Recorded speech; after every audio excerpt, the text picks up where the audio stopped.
کہ اللہ مسبب الاسباب ہے، وہ اسباب کا پابند نہیں ہے، وہ اسباب کا محتاج نہیں ہے، اسباب اس کے محتاج ہیں۔ اگر یہ یقین ہے تو اللہ پر ایمان ہے، یہ نہیں ہے تو تمہارا ایمان اسباب پر ہے، وسائل پر ہے، ذرائع پر ہے، مادیات پر ہے، اللہ پر نہیں۔ اس وقت کہاں راستہ تھا؟ کوئی راستہ تھا؟ سمندر ہے اور ادھر سے لشکر آ گیا ہے۔ کلا ان معی ربی سیہدین۔ اب دیکھیے ایمان کہہ دینا آسان ہے، ہوا معکم اینما کنتم، جہاں کہیں بھی تم ہوتے ہو اللہ تمہارے ساتھ ہوتا ہے، لیکن اس کا یقین قائم ہو جائے تو زمین و آسمان کا فرق واقع ہو جائے۔ یہی بات ہوئی حضور کے ساتھ۔ غار ہے، چھپے ہوئے ہیں محمد الرسول اللہ اور آپ کے وہ یار غار ابو بکر صدیق رضی اللہ تعالی عنہ۔ اقبال نے حضرت ابو بکر کی شان میں چند اشعار کہے صرف، لیکن واقعہ یہ ہے کہ بھاری بھاری نظموں پر اور قصیدوں پر بھاری ہے، طویل ترین نظمیں اور قصیدے ہوں ان پر بھاری ہے۔ ہمتیں ابو بکر کی ہمت جو ہے، کشت ملت را جو ابر، جیسے بارش سے کھیتی اپجتی ہے، ابو بکر کی ہمت اور عزیمت اس امت کو اسی طرح سینچنے والی ہے۔ ثانیے اسلام و غار و بدر و قبر، وہ دوسرے تھے اسلام میں، دوسرے پہلے کون تھے؟ انا اول المومنین، حضور فرماتے ہیں سب سے پہلا ایمان لانے والا میں، دوسرے ابو بکر۔ ویسے ہمارے ہاں یہ چلتا ہے اختلاف، حضرت علی پہلے ہیں کہ حضرت ابو بکر پہلے ہیں، لیکن اس میں بڑی خوبصورت تطبیق قائم کی ہے علماء نے اور بہت صحیح ہے۔ چار کے بارے میں فیصلہ ہی مت کرو کہ کون پہلے ہے، ان کی ایک عجیب تقسیم کر دی ہے۔ آزاد مردوں میں، بالغ مردوں میں سب سے پہلے ابو بکر، بچوں میں سب سے پہلے علی، خواتین میں سب سے پہلے خدیجہ، اور غلاموں میں سب سے پہلے زید ابن حارثہ۔ بڑی پیاری تقسیم ہے، یہ چاروں ہی پہلے ہیں، ہر ایک کے لیے اولیت ہے۔ اور واقعہ یہ ہے کہ اگر زمانی اعتبار سے تعین ہوگا تو پہلے خدیجۃ الکبریٰ آئیں گی رضی اللہ تعالی عنہ۔ کسی اور سے بات کرنے کی نوبت بعد میں آ سکتی ہے، پہلے تو اہلیہ محترمہ سے بات ہوئی، آتے ہی پہلی وحی ہوئی ہے، ابھی تبلیغ کا حکم نہیں تھا۔ کس کو بتایا واقعہ؟ ابھی اپنی نبوت کی تبلیغ کا تو حکم ہی نہیں آیا۔ واقعہ کس کا ہے؟ وہ خدیجہ کا ہے۔ جب کہا ہے کہ خشیت علی نفسی، مجھے اپنی جان کا اندیشہ ہے، تو کیا جواب دیا خدیجہ نے رضی اللہ تعالی عنہا؟ وہ صدیقۃ الکبریٰ ہے۔ صدیقات جو ہے خواتین، ان میں چوٹی پر خدیجۃ الکبریٰ ہے رضی اللہ تعالی عنہا، اور صدیق جو مرد ہیں ان میں صدیق اکبر ہے ابو بکر صدیق رضی اللہ تعالی عنہ، لیکن صدیقات میں چوٹی پر۔ جب حضور نے فرمایا خشیت علی نفسی، کیا فرمایا؟ کیا عرض کیا؟ کیسے تسلی دی؟ نہیں نہیں، اللہ آپ کو ضائع نہیں کرے گا، آپ غریبوں کے ہمدرد ہیں، آپ مساکین کے تکالیف رفع کرنے والے ہیں، آپ بیواؤں کی سرپرستی کرتے ہیں، آپ مسافروں کی خدمت کرتے ہیں، اللہ آپ کو ضائع نہیں کرے گا۔ یہ یقین ہے اس خاتون کے اندر۔ خیر وہ ایک علیحدہ بات ہو جائے گی۔ میرے دل پر حضرت خدیجہ رضی اللہ تعالی عنہ کی شخصیت کا بڑا گہرا نقش ہے، جو وہ کوئی اور ہی وقت اور موقع ہوا تو بیان ہوگا۔ بہرحال اقبال نے ایک مصرے میں جو چار اولیتیں جمع کر دی ہیں، ہمتیں کشت امت را چو ابر، ثانی اسلام و غار و بدر و قبر۔ اسلام میں حضور کے بعد پہلے کون؟ ابو بکر۔ غار میں حضور کے ساتھ کون؟ ابو بکر۔ بدر کی رات اللہ کا رسول سربسجود، وہ جھاڑ، وہ گھاس پھوس کی جو جھوپڑی بنائی گئی تھی، اور وہاں تلوار ننگی لے کر پہرا دینے والا کون؟ ابو بکر۔ اور اس حجرہ عائشہ میں محمد کے بعد سب سے پہلے دفن ہونے والا کون؟ ابو بکر رضی اللہ تعالی عنہ وصلی اللہ علیہ وسلم۔ وہ جو معاملہ میں سنا رہا تھا غار ثور کا، حضرت ابو بکر بھی حضور کے خیال سے لرز گئے ہیں. آپ کو یاد ہوگا کہ جا کر پہلے تمام جتنے سوراخ تھے انہیں بند کیا ہے. ایک سوراخ رہ گیا تھا جس کو بند کرنے کے لیے کوئی کپڑا نہیں تھا. وہاں اپنی ایڑی رکھی ہے. تب کہا ہے حضور سے تشریف لائیے, اور اپنے زانو پر حضور کو لٹایا ہے. اور وہاں کسی موذی جانور نے کاٹا ہے. حضور کی آنکھ لگ گئی تھی.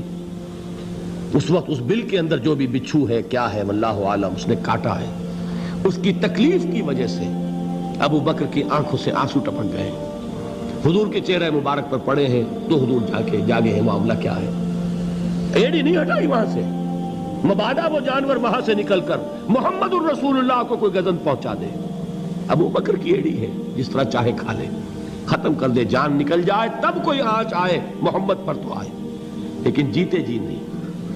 وہ ہے ابو بکر. حضور کے خیال سے اس وقت حضور نے پھر اپنا لعاب دہن لگایا ہے, اور اس سے پھر آپ کی تکلیف ختم ہوئی. جیسے خیبر میں حضرت علی کی آنکھ دکھ رہی تھی, اس کو جو شفا حاصل ہوئی ہے وہ بھی حضور کے لعاب دہن سے ہوئی. تو بہرحال اس وقت انہوں نے کہا ہے کہ اے نبی یا رسول اللہ, اگر اس وقت ان میں سے کسی نے غیر ارادی طور پر بھی اپنے قدموں کی طرف جھانک لیا تو پکڑے جائیں گے. کیا جواب تھا اللہ کے رسول کا؟ لا تحزن ان اللہ معنا. اللہ ہمارے ساتھ ہے, کیوں گھبراتے ہو ابو بکر؟ یہ ہے ایمان باللہ. میرا مالک اللہ, میرا رازق اللہ, میرا محافظ اللہ, میرا مددگار اللہ, میرا پشت پناہ اللہ, میرا دوست اللہ. یہ دوستی ہے اللہ کی جو لب لباب ہے, حاصل ہے ایمان کا. اسی کا نام ولایت ہے. اولیاء اللہ کے سروں پر سینگ نہیں ہوتے. جس کے دل میں ایمان راسخ ہو چکا ہو وہی اللہ کا ولی ہے. جسے اللہ پر یقین ہو چکا ہے وہی اللہ کا ولی ہے. جسے یقین ہے اللہ میرے ساتھ ہے, میرا مددگار, میرا پشت پناہ, میرا ساتھی, میرا دوست, میرا محبوب, میرا محب. اللہ اہل ایمان سے محبت کرتا ہے. واللہ یحب الصادقین.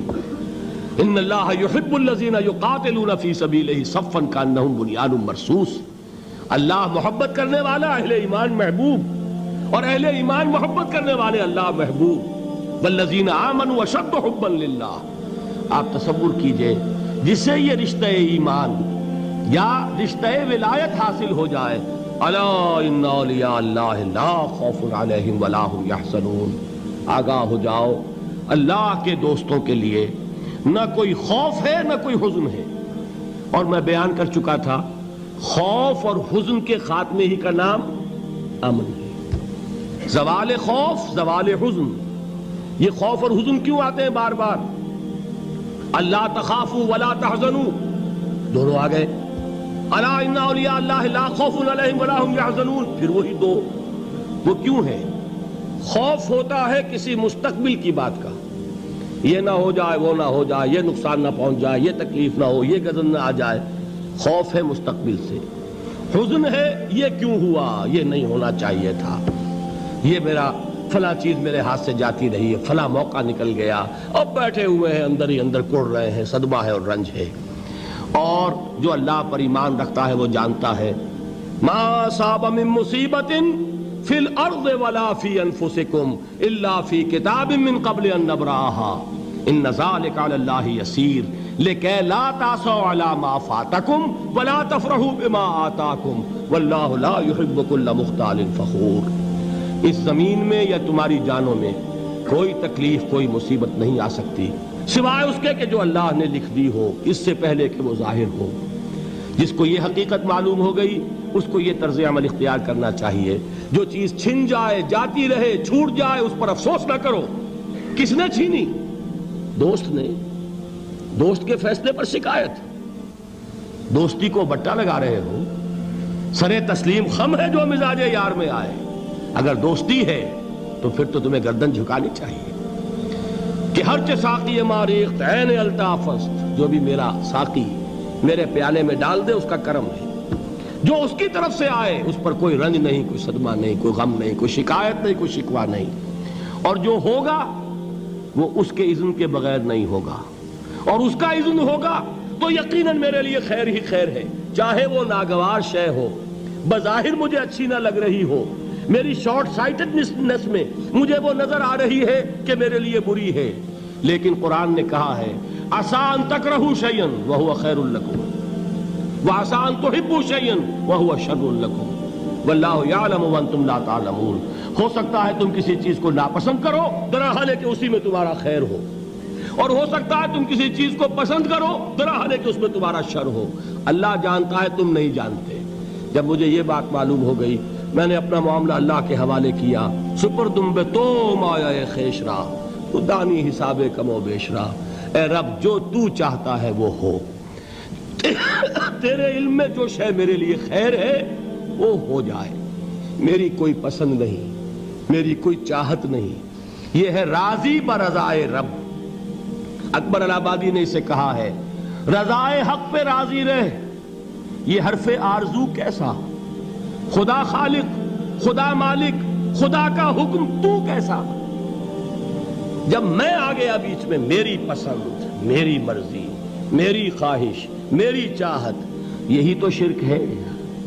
ما شاء اللہ کان وما لم یشاء لم یکن، جو اللہ نے چاہا وہ ہوا، جو اس نے نہیں چاہا نہیں ہوا، اختیار اس کا ہے، میرا تو نہیں۔ رضائے حق پہ راضی رہ، یہ حرف آرزو کیسا، خدا خالق، خدا مالک، خدا کا حکم تو کیسا۔